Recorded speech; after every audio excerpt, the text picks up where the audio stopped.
Now in this video lecture, which is in continuation to our previous video lecture, we would be seeing the formation of molecular orbitals, right? Once you understand the formation of molecular orbitals, what type of molecular orbitals we have, then we will look into how to distribute electrons in molecular orbitals, right? Like we have done in case of atomic orbitals, distribution of electrons in atomic orbitals while writing the electronic configuration of atoms, right? So here we are heading towards writing down the electronic configuration of molecules, right? So to write down the electronic configuration of molecules, we need to know the types of orbitals, right? Then we will start filling up electrons. Once you know the types of orbitals, you need to arrange the orbitals in the sequence, in a sequence, right, in increasing order of energy, right? Because electrons are filled in molecular orbitals in increasing order of energy, starting with the orbital of lowest energy towards higher energy orbitals, right? Then once you write down the electronic configuration of molecules, then our final aim is to look into the properties of molecules based on the electronic configuration, right? Properties, when we say, we mean stability of molecules, right, based on electronic configuration of molecules, and bond order, bond length, and magnetic behavior of molecules, right? All these we will look once we know the electronic configuration of molecules, right?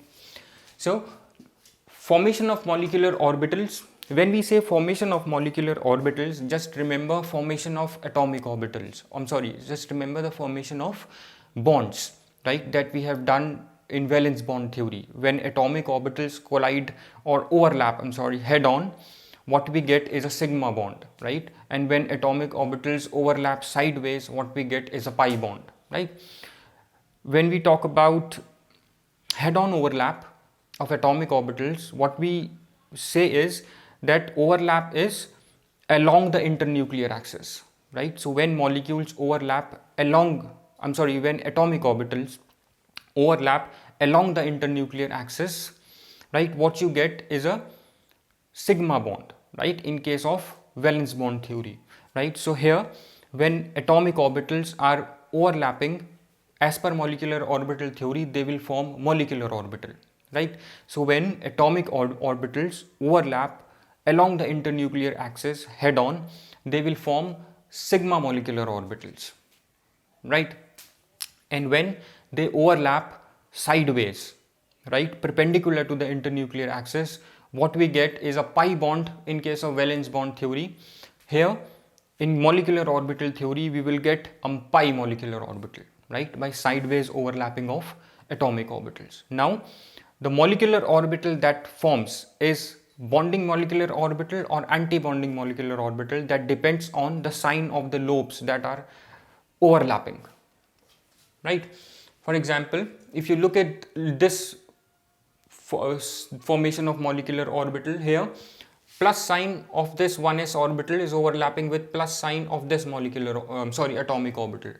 So plus sign of these two atomic orbitals are overlapping, right, to form a molecular orbital, right? So when same sign are overlapping or interacting, they form a bonding molecular orbital, right? Similarly, if you look here, in case of sideways overlapping, where pi molecular orbital gets formed, here plus sign or plus lobe of this p orbital overlaps with plus lobe of this p orbital, right, to form a pi molecular orbital, which is a bonding molecular orbital. Whereas when the case is opposite, that is when positive lobe of one orbital overlaps with negative lobe of other orbital, what we get is an anti-bonding molecular orbital, right? Like here you have plus of this overlaps with minus of this, right? What you get is a pi molecular orbital. Pi molecular orbital is designated by a star, sigma star 1s, right? Similarly here, if you look at this pi molecular orbital, plus of this overlaps with minus of this, what you get is a pi star antibonding molecular orbital, right? Since plus of this overlaps with minus of this, it will give you a pi molecular orbital, which is an antibonding molecular orbital, right? So molecular orbitals are designated as sigma, pi and delta, right? And antibonding molecular orbitals are designated as sigma star, pi star and delta star, right? This is how these molecular orbitals are designated, right? Now we are clear with the thing that when overlapping is along the internuclear axis like this, right, what we will get is a sigma molecular orbital, and when the overlapping is perpendicular to the internuclear axis like this, what we get is a pi molecular orbital, right? It is same as sigma and pi bond, like we were doing here. Here we are getting orbitals instead of bonds, right? So let's look at the naming, how you will name orbitals. Sigma 1s, when I say sigma 1s, it means you are getting a sigma molecular orbital when 1s orbitals overlap, right? Here 1s orbital, here 1s orbital of say two hydrogen atoms, 1s orbital of this hydrogen atom overlaps with 1s orbital of this hydrogen atom to give you a sigma molecular orbital, because this is along internuclear axis and 1s means 1s orbitals are overlapping. If you look at this, 2pz orbital will overlap with 2pz orbital, right? And lobes are same, positive lobes are interacting. So what you get is a sigma molecular orbital, right? Why sigma? Because this is along the internuclear axis, right? And what type of molecular orbital it would be? It would be a bonding molecular orbital. This is a bonding molecular orbital because positive of this overlaps with positive of this to give a bonding molecular orbital, which is a sigma molecular orbital. So you will designate it as sigma 2pz. 2pz means 2pz atomic orbitals overlap to give you this sigma molecular orbital, which is a bonding molecular orbital because same sign, same lobes are overlapping, positive lobes. But if you look at this case, here minus of this orbital, negative lobe of this orbital overlaps with positive lobe of this orbital. So what you will get in this case is an anti-bonding molecular orbital, right? This is an anti-bonding molecular orbital, and since this is along the internuclear axis, so it would be a sigma molecular orbital, a sigma anti-bonding molecular orbital, right? So this is your sigma. There's a star sign, that means it's an anti-bonding molecular orbital. 2pz means 2pz orbitals are overlapping to give you this orbital, right? Similarly, now let's look at the pi molecular orbitals. Here these pi 2p orbitals are undergoing sideways overlapping, right? So this is perpendicular to the internuclear axis. What we will get are pi molecular orbitals because this is perpendicular to the internuclear axis, right? So here when same signs will overlap, you get a bonding molecular orbital. When opposite signs will overlap, what you get is an anti-bonding molecular orbital, right? Since this is a pi molecular orbital, so you have one node, right? In case of bonding molecular orbital, and in case of anti-bonding molecular orbital, you have two lobes, right? So here this is pi star 2px. That means this is an anti-bonding pi molecular orbital, which is obtained by overlap of 2px or 2px orbitals, right? So this is the formation of sigma and pi molecular orbitals. You just have to look at whether it is along internuclear axis.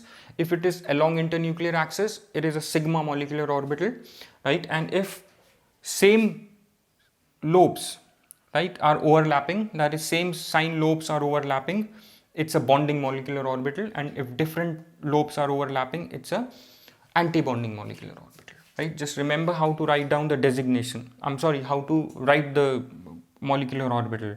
right? You will first write pi, then in bracket you will write down the orbital that are undergoing overlap, right? So this is the formation of molecular orbitals, right? How many molecular orbitals you have? Sigma molecular orbital and pi molecular orbital, right? So there might be certain differences that you need to follow here. Sigma molecular orbital is formed by atomic orbitals along the internuclear axis. We have discussed this. In case of pi molecular orbitals, it is sideways overlapping, right? So due to head-on overlap, overlap is maximum. In case of all these sigma molecular orbitals, the overlap is maximum because this is head-on overlap, like in case of sigma bond, right? So due to sideways overlapping in case of pi molecular orbitals, in case of all these orbitals, in case of sideways overlapping, you have less overlapping, right? So overlapping is less, right? And pi molecular orbital, it consists of 2 electron clouds, right? This is important. If you look at this, it has 2 electron clouds. One is above, this is the internuclear axis. One electron cloud is above the internuclear axis, the other electron cloud is below the internuclear axis. Same here, one is above internuclear axis, the other is below internuclear axis, right? And in case of sigma orbital, you have just one electron cloud, right? You have just one big electron cloud, right? Due to high overlapping, or due to the overlapping is more compared to pi orbital in case of sigma orbital, right? So here you have 2 electron clouds in pi molecular orbital, here you have 1 electron cloud in sigma molecular orbital, right? And electron cloud is symmetrical about the internuclear axis. If you look at this electron cloud is symmetrical about the internuclear axis, right? And in case of pi molecular orbital, it is not symmetrical about the internuclear axis, right? So now we are done with the types of molecular orbitals, sigma and pi, right? How to write down and which is bonding, which is anti-bonding, right? This is very important. Now let's look at the energies of, before we distribute electrons in orbitals, we should know its energy, right? Let's look at the sequence of energies, right? Like you have studied, this is the nucleus of an element, this is the K shell, this is the L shell, this is the M shell, right? Or what you write is first shell, second shell, third shell, right? First shell has s orbitals, second shell has s and p orbitals, third shell has sp and d orbitals, right? This we know. And energies of orbitals is in this order: atomic orbitals, sp, d, f, right? So now we need to deduce the same sequence of energy for molecular orbitals, right? So for molecular orbitals, if we talk about the molecular orbital of first shell, right? So as per the molecular orbital theory, when 2 atomic orbitals overlap, they form 2 molecular orbitals, right? And bonding molecular orbital has less energy and anti-bonding molecular orbital has higher energy. This we have already discussed, right? So first shell, sigma 1s, right? Energy would be less than sigma star 2s, sigma star 1s, right? Now if you look at this second shell, it has 2s orbital, right? It has 2s and 2p orbital. Here we have 1s orbital. So 2s orbitals will also overlap, but their energy would be higher than s orbitals of first shell, right? So energy of 2s orbital would be lower, and energy of 2s orbitals would be higher compared to 1s orbitals, right? And when 2s orbitals overlap, they will form same kind of bonding and anti-bonding molecular orbitals, right? So it would be sigma 2s is then sigma star 2s, right? So this is, we are deriving the sequence of energy so that we can fill electrons, right? Starting from the orbital of lowest energy. Now let's come to the 2p orbital. We know that in case of p orbital, we have 3, in case of p subshell, we have 3 orbitals, px, py, pz, right? So for when 2px orbital or 2py orbital will overlap, they will form, here you have three orbitals as px, py, pz, right? So they will overlap with px, py, pz of some other orbital, some other orbital of other atom, right? So these will form two orbitals, molecular orbitals. These will form two molecular orbitals. So in total we will have 6 molecular orbitals, right? Two from this, two from this, two from this, right? Out of which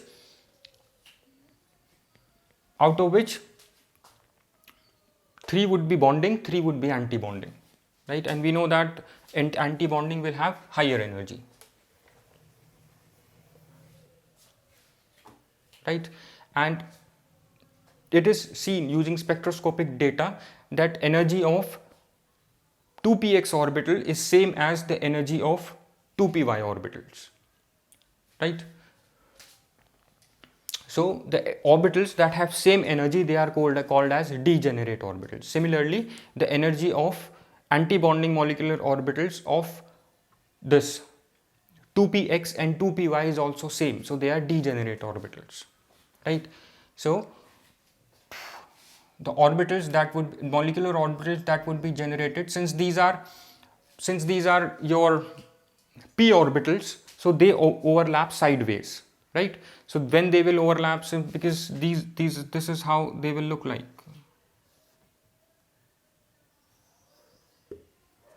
sorry, right? This is your 2px, say, right? This is your pz, this is your px, right? This is your pz, say, and this is your py, right? So they will undergo sideways overlapping. Px will overlap with px, py will overlap with py, pz will overlap with pz, right? So because they should be in correct orientation for the formation of molecular orbitals, right? Or for overlapping. So here, when these will overlap and they will form pi molecular orbital, right? And when these will overlap, they will form pi molecular orbital. But when pz can form a sigma molecular orbital as well, right? So the sequence of energy will look like this. Since I said that pi 2px or the orbitals generated from px and py will have same energy, right? So we'll consider that.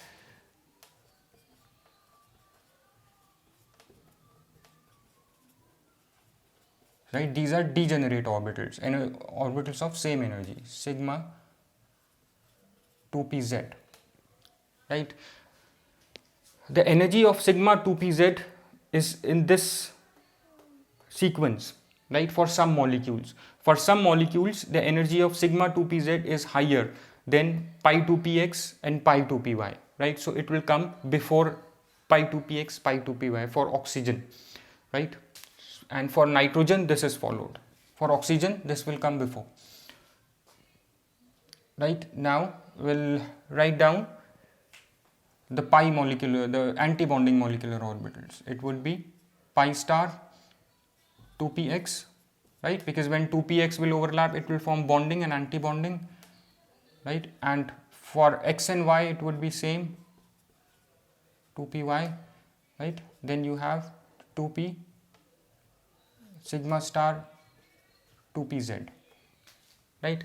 Now based on this sequence, we will draw energy level diagram, right? Starting from the middle, starting from the lowest energy orbitals, molecular orbitals, right? So lowest one are these two, right? We have already seen this kind of diagram before for hydrogen molecule. So when 1s and 1s overlap, they will form sigma 1s orbital, sigma 1 star, bonding and anti-bonding. Similarly, when we talk about second shell, we have 2s orbital. For 2s orbital, when they overlap, they will form sigma and bonding molecular orbital sigma and anti-bonding molecular orbital sigma. So this is below, this is up, and this shows that this is of less energy, this is of higher energy.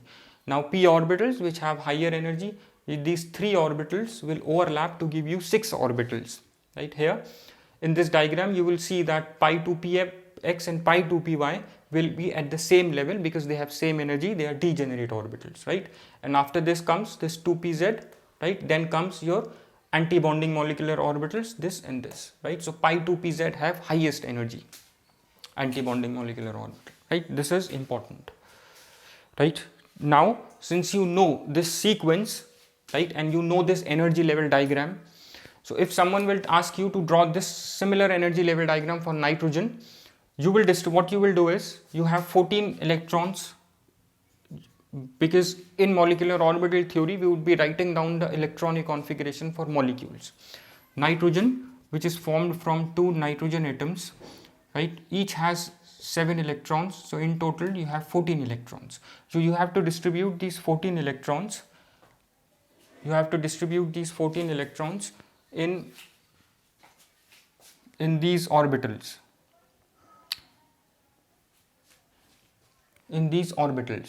right?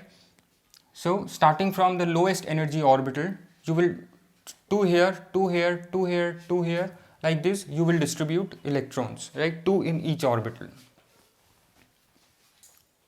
right? Once you know the electronic configuration, then you will look into some of the molecular properties, right? Some of the properties of molecules. First property that we would be looking into would be the stability of molecules. Stability of molecules is, for a stable molecule, right, the electrons in the bonding molecular orbital should be more than the electrons in the anti-bonding molecular orbitals, right? So for stable molecule, electrons in bonding molecular orbital should be greater than the electrons in the anti-bonding molecular orbitals, right? And if electrons are same in both, right, this is an unstable molecule, right? This is in case of He2, right? And this is the case of, say, hydrogen. And if anti-bonding molecular orbitals is greater than bonding molecular orbitals, that is, if number of electrons in anti-bonding orbital is more than in bonding molecular orbitals, then also you have an unstable molecule, right? This property is important. Then the second property that you have is bond order. Bond order is, you have a simple formula, half number of electrons in bonding molecular orbital, number of electrons in anti-bonding molecular orbital, right? This is the simple formula. So if your bond order is positive, then only the molecule is stable, right? If this is your stable molecule, right? And when will this value be positive? When Nb is greater than Na, right? And when Nb, if this is the situation, if Na is greater than Nb, right, then this bond order would be negative, right? So bond order negative means unstable molecule, right? If bond order is negative, this is an unstable molecule. Similarly, if both are same, if Nb is equals to Na, then bond order is 0. This is again your unstable situation, right? So bond order is important. Bond order simply means if the value of bond order is 1, 2, 3, this corresponds to single bond, double bond, triple bond. This is what bond order shows. Bond order simply shows you the number of bonds, right? If its value is 1, it's a single bond. If its value is 2, it's double bond. If its value is 3, it's a triple bond, right? Now, third thing is bond length. Once you know the bond order, higher bond order means lower bond length. We know that if it's single bond, bond length is high. If bond order is 1, it's a single bond, bond length would be more, right, compared to the double bond. If bond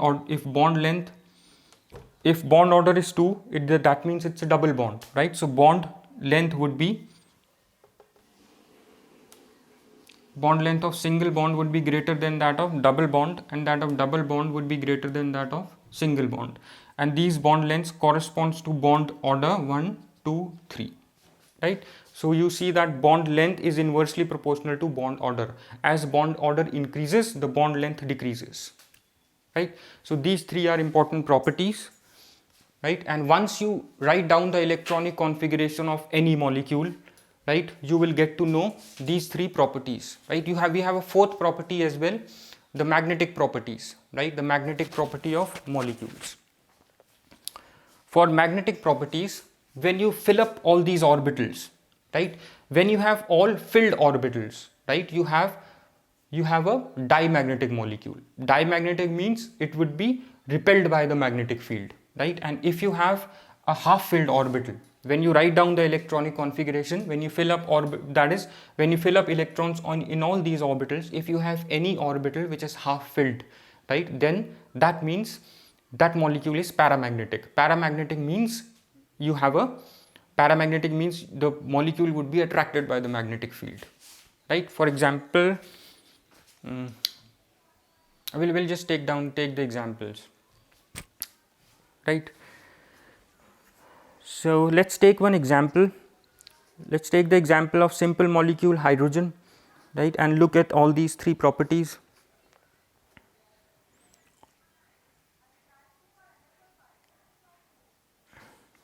Right, let's quickly do this. Let's quickly take the example. Just rub this off. So if we take hydrogen molecule, we know that hydrogen molecule is formed from 2 hydrogen atoms, and each hydrogen atom has 1 electron. So you have 2 electrons that you have to distribute, right? You have to distribute 2 electrons. Hydrogen is formed from 2 hydrogen atoms. This has 1 electron, this has 1 electron, and now this has 2 electrons, right? So you have to distribute 2 electrons in the orbitals to write down the electronic configuration of hydrogen molecule. It would be 2 electron means if you look at this is you can distribute 2 electrons here, because one orbital can have maximum of 2 electrons, right? So it would be sigma 1s2. This is the electronic configuration. Now let's look at the stability of molecule. Stability would be number of bonding electrons. Both the electrons will go in bonding molecular orbital 2. Na would be 0, right? So since Nb is greater than Na, right, you have a stable molecule, right? Let's look at the bond order. Bond order would be half Nb minus Na. It would be half. Nb is 2 minus 1. Sorry, 2 minus 0. It would be 1, right? So we know that hydrogen has 1 means it has a single bond, right? So this is how we know hydrogen molecule looks like. Now let's look at the bond length. Bond length would be that of a single bond. Right? Now let's look at the magnetic behavior. Magnetic nature of hydrogen molecule, it has only one orbital which is filled. It has filled one filled orbital, so this is your dimagnetic molecule. Right? Dimagnetic means it would be repelled by the magnetic field.